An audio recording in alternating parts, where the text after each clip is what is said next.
وہ سردیوں کی دھوپ کی طرح خوبصورت تھی۔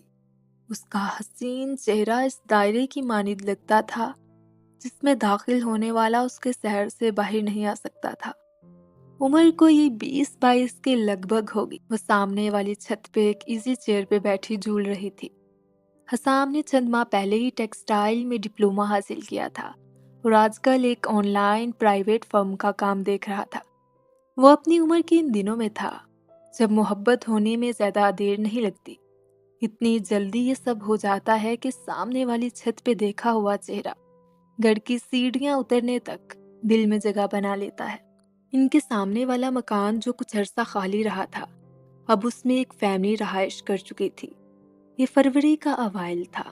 وہ لیپ ٹاپ لیے گھر کی چھت پہ بیٹھا اپنا آفس ورک دیکھ رہا تھا اور سردیوں کی دھوپ کا لطف بھی اٹھا رہا تھا۔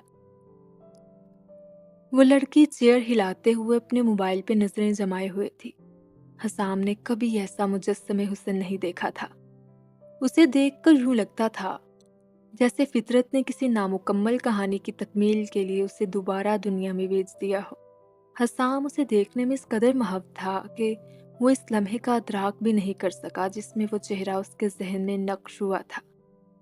دوسرے دن وہ پھر اپنا لیپ ٹاپ لیے چھت پر تھا اور وہ خوبصورت لڑکی اس چیئر پہ بیٹھی کسی کتاب کی ورق گردانی میں مصروف تھی۔ اس کا انہماک دیکھ کر لگتا تھا جیسے کوئی اپسرا روشنی کے حالے میں بیٹھی کسی سوچ میں گم ہو۔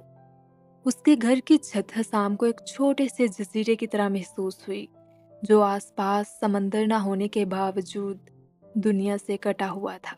اس مارو کے دل تک پہنچنے کا راستہ بھی دکھائی نہیں دے رہا تھا۔ اسی آنکھ مچولی کے درمیان حسام کو کسی کام کے سلسلے میں 2 دن کے لیے شہر سے باہر جانا پڑا۔ وہ آج شام ہی واپس گھر پہنچا تھا، لیکن نیند اس کی آنکھوں سے بہت دور تھی۔ ان 2 دنوں میں اس کے ذہن سے دوپہر کا وقت اور ایزی چیئر پہ بیٹھا وہ چہرہ 1 منٹ کے لیے بھی دور نہیں ہو سکا تھا۔ آخر اس لڑکی سے رابطہ کرنا پڑے گا ورنہ دل کی یہ بے چینی جانے والی نہیں۔ یہی سوچتے ہوئے رات کے کسی پہر وہ نیند کی وادیوں میں چلا گیا۔ کچھ دنوں سے وہ لڑکی چھت سے غائب تھی۔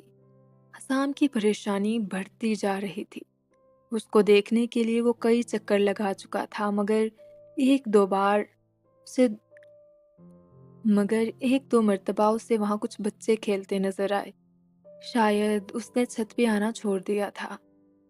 وہ ایسا کیا کرے کہ وہ چھت پر آ کر ایک جھلک دکھلا دے، لیکن فی الحال ریشم کی اس الجھی ہوئی ڈور کا سرا اسے نہیں مل رہا تھا۔ اس دن حسام کی طبیعت کچھ ٹھیک نہیں تھی۔ وہ دیر تک سویا رہا۔ 11 بجے کے قریب اٹھ کر اس نے ناشتہ کیا اور اپنا لیپ ٹاپ اٹھا کر چھت پر چلا آیا۔ اس کی نظر سامنے والے گھر پہ پڑی تو وہاں کوئی بھی نہیں تھا۔ کچھ دیر اس نے اپنا کام دیکھنے کی کوشش کی لیکن اپنی خراب طبیعت اور توجہ نہ ہونے کی وجہ سے اس کا دل کام میں نہیں لگا۔ اس نے لیپ ٹاپ ایک طرف رکھا اور ٹہلتا ہوا ٹیرس پہ آ گیا۔ سامنے والی چھت پر نظر دوڑائی تو اسے اس طرح کا خوشگوار احساس ہوا جیسے بچپن میں دور سے کٹی ہوئی پتنگ اپنے چھت پہ گرنے سے ملتا تھا۔ وہ لڑکی ہینڈ فری لگائے سی چیئر پہ بیٹھی تھی جہاں وہ بہت دنوں سے اسے دیکھنا چاہتا تھا۔ وہ اپنی دھن میں مست کوئی میوزک وغیرہ سن رہی تھی۔ اس وقت تیز ٹھنڈی ہوا چل رہی تھی اور اس کے لمبے بال تھوڑا سا لہرا کر واپس آتے بہت بھلے لگ رہے تھے۔ حسام کے ذہن میں اس پل صرف ایک ہی بات چل رہی تھی کہ اس لڑکی کو کیسے مخاطب کیا جائے۔ وہ اپنی سوچ کی طرح نظروں کو بھی ادھر ادھر دوڑانے لگا۔ اچانک اس کو کارنر میں کرکٹ بیٹ اور کینوس کی بال پڑی دکھائی دی۔ ان کے ساتھ وہ کبھی کبھی اپنے بانجے کے ساتھ کرکٹ کھیلتا تھا۔ اچانک کچھ سوچ کر اس کی آنکھیں چمک اٹھی۔ اس نے وہاں سے بال اٹھائی اور کچھ دیر تک اس کو دیکھتا رہا۔ پھر اس نے اپنا بازو اٹھایا اور بال کو سامنے والی چھت کی جانب اچھال دیا۔ اس کا دل بھی اچھل کر اوپر کی جانب آیا اور بال کے سامنے والی چھت پر گرنے کے ساتھ ہی اپنی جگہ واپس ہو گیا۔ چھت پہ بال گرنے کی ٹھک کے ساتھ ہی لڑکی نے چونک کر ادھر سے دیکھا تو بال 2-3 بار اچھلی اور دیوار سے ٹکرا کر ایک جگہ پر رک گئی۔ پھر اس نے ٹیرس کی جانب نظر اٹھائی تو وہ عجیب طرح کی کشمکش میں نظر آ رہا تھا۔ صورتحال کا اندازہ کر کے وہ چیئر سے اٹھی